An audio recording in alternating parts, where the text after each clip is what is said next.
खंडित गीता से उत्पन्न समस्याएं एवं समाधान। मनुष्य एक सामाजिक प्राणी है, अर्थात प्रत्येक मनुष्य की गतिविधियां पूरे समाज को प्रभावित करती है। परंतु आज मनुष्य अपने शरीर रूपी रथ अर्थात स्व के रथ के प्रति सोचते सोचते अपने स्वार्थ के कारण ही स्वार्थी बन चुका है। परंतु अनेक जन्मों से चल रही अंधश्रद्धा युक्त भक्ति से और विकारी मानव निर्मित वेद शास्त्रों के निरंतर अभ्यास से तथा पुरानी संस्कृति के रीति रिवाजों का ज्यों का त्यों अनुकरण करने के पश्चात भी समाज की तो दुर्गति ही हो रही है, शोषण भी हो रहा है। तो इसका कारण क्या? समाज का शोषण मनुष्य की एकमात्र महान भूल का प्रतिफल है, और वह भूल है कलाबद्ध कृष्ण को गीता का भगवान मानना एवं कलातीत भगवान को सर्वव्यापी मानना। कैसे? भ्रष्टाचार। परमपिता परमात्मा ही आकर हमें आध्यात्मिकता से परिचित कराते हैं, जिससे हमें हमारे स्व अर्थात आत्मा का बोध होता है। इसके पहले हम स्वयं को शरीर ही समझते थे।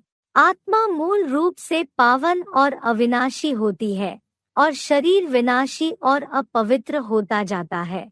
मन में उत्पन्न हुए संकल्प यदि आत्मा के प्रति हो तो वह श्रेष्ठ कहा जाएगा, शरीर के प्रति हो तो भ्रष्ट कहा जाएगा। इन्हीं मतों का अनुकरण एवं आचरण करने से श्रेष्ठाचार तथा भ्रष्टाचार का जन्म होता है। शरीर हेतु उत्पन्न हुई मन की कामनाएं तथा लोभ ही भ्रष्टाचार को जन्म देता है। परंतु भयंकर कटु सत्य तो यह है कि गीता में मरण धर्मा कृष्ण का नाम डालने से तथा ईश्वर को सर्वव्यापी मानने से भ्रष्टाचार का विस्तारित रूप प्रोत्साहित होता है।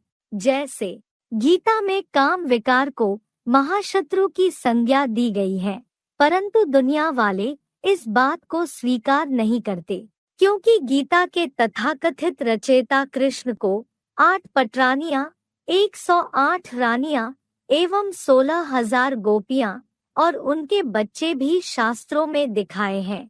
कृष्ण की खंडित गीता का अनुकरण करने से मनुष्य भ्रष्ट इंद्रियों को नियंत्रित न कर काम विलास के भोग को भोगते रहे। यदि गीता का रचयिता शिव शंकर भोलेनाथ को मानते तो संसार काम महाशत्रु वाली बात को सहज स्वीकार करता, क्योंकि शंकर तो अमोघ वीर्य एवं कामदेव को भस्म करने वाले रूप में प्रसिद्ध है। गीता में जन्म मरण के चक्कर में आने वाले कृष्ण का नाम डालने से तथा कृष्ण को भगवान मानने से परम पिता को भी सर्वव्यापी कर दिया और हर मनुष्य अपने को शिवोहम समझ बैठ गया। परंतु मनुष्य होते तो दाढ़ी मूंछ वाले विकारी ही है ना। पैदाइश भी विकार से ही है और वह अपनी विकारी बुद्धि से उत्पन्न हुई विकारी मत को भी शिव मत मान अनुकरण करने लगा। विकारी एवं भ्रष्ट मत का आचरण करते करते पूरी दुनिया, पूरा समाज भ्रष्टाचारी हो गया। बढ़ती जनसंख्या। बढ़ता भ्रष्टाचार अर्थात भ्रष्ट इंद्रियों का आचरण ही बढ़ती जनसंख्या का मूल कारण है। गीता में कृष्ण का नाम डालने से उत्तरोत्तर विकारी होते हुए मनुष्यों ने कृष्ण को ही अपना आदर्श तथा प्रेरणा स्रोत मान लिया। कृष्ण तो शास्त्रों में रास लीला के लिए मशहूर है। इससे मनुष्य भी काम वासना के नृत्य वाली रास लीला में अपना जीवन व्यतीत करने लगा। काम विकार पर नियंत्रण न होने से मनुष्यों की जनसंख्या आज इस स्तर पर पहुंची है कि मनुष्य आज चाहकर भी जनसंख्या पर नियंत्रण नहीं पा सकता, जो कि हर देश की एक सामाजिक समस्या बन चुकी है। परिवार नियोजन जैसी योजनाओं का निरंतर प्रयास करने के बावजूद सरकार बढ़ती जनसंख्या पर काबू पाने में असमर्थ है।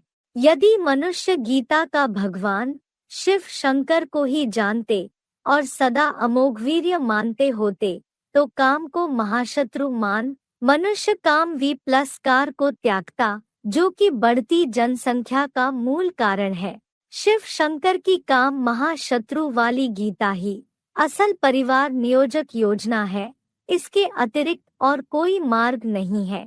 नारी का अनादर। नर बुद्धिवादी होता है और नारी भावनावादी होती है।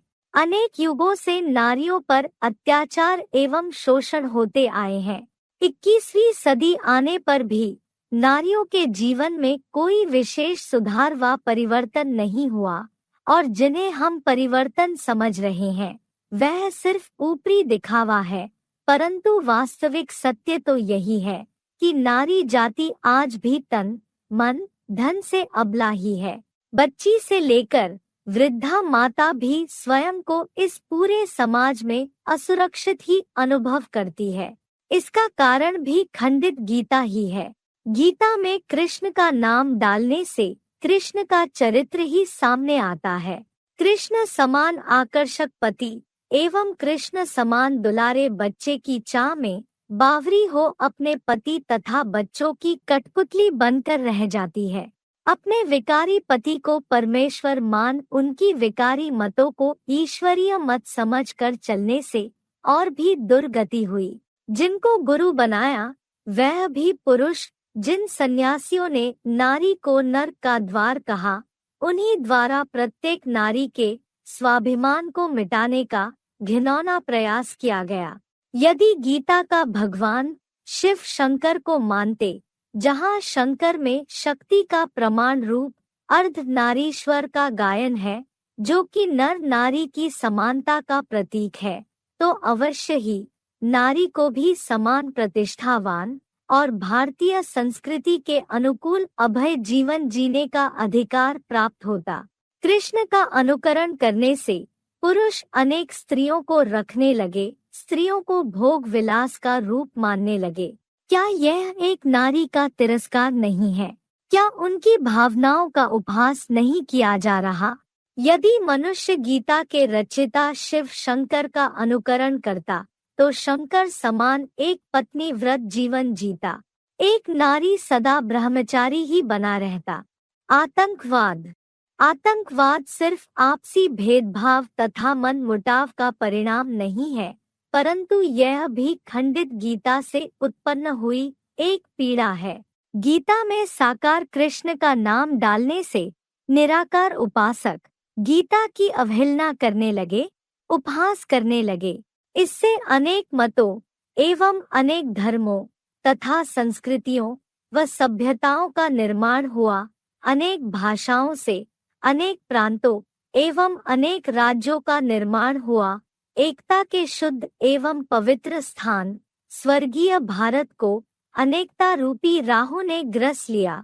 एक अखंड संपूर्ण महान भारत विभाजित होकर अनेक टुकड़ों में खंड खंड हो गया और अपने धर्म, प्रांत, राज्य एवं राज्य भाषा को महान जताने की होड़ में मानवता को भूलकर मनुष्य इस तरह का भयानक आतंक मचाने लगा कि दोषी निर्दोषी सभी त्रस्त होने लगे। आज सभी वाद विवादों में सबसे गंभीर एवं विस्फोटक स्वरूप आतंकवाद का है। यदि गीता का भगवान निराकार शिव शंकर को मानते तो अनेकता का जन्म ही नहीं होता, क्योंकि निराकार बिंदु आत्मा को दर्शाता नग्न रूप। निराकारी शंकर का गायन हर धर्म में है। हिंदुओं में आदिदेव, जैनियों में आदिनाथ, मुसलमानों में आदम, ईसाइयों में एडम इत्यादि स्वरूपों में भी है।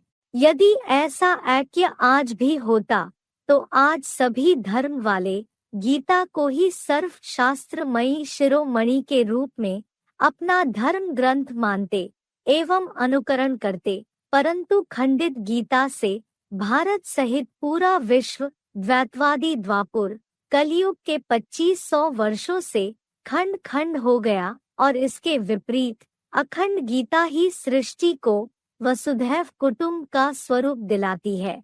तो आतंकवाद जैसे अभिशाप का अंत भी अखंड गीता से ही सुनिश्चित है। शेष इतना ही नहीं, परंतु इनके उपरांत अनेक समस्याओं की उत्पत्ति खंडित गीता से होती है, जैसे गरीबी एवं बेरोजगारी, जिससे चोरी चकारी जैसे अभद्र कर्मों का आगमन होता है। व्यभिचार वृत्ति वैश्यालय का रूप धारण कर प्रत्यक्ष एवं अप्रत्यक्ष रूप से गंदगी तथा बीमारियों को विस्तारित रूप प्रदान करती है। इन सभी सामाजिक समस्याओं का निर्माण इसी कृष्ण की खंडित गीता की एकज भूल से हुआ है। यदि गीता का भगवान अर्थात गीता के रचयिता शिव शंकर के प्रत्यक्ष प्रवृत्त स्वरूप को समझकर मानकर उनके बताए हुए मार्ग पर चलें, तो हम स्वयं के ही नहीं परंतु समस्त मानव जात तथा समस्त विश्व की सद्गति का कारण बन सकते हैं। अन्यथा नियति तो अटल है ही। ओम शांति।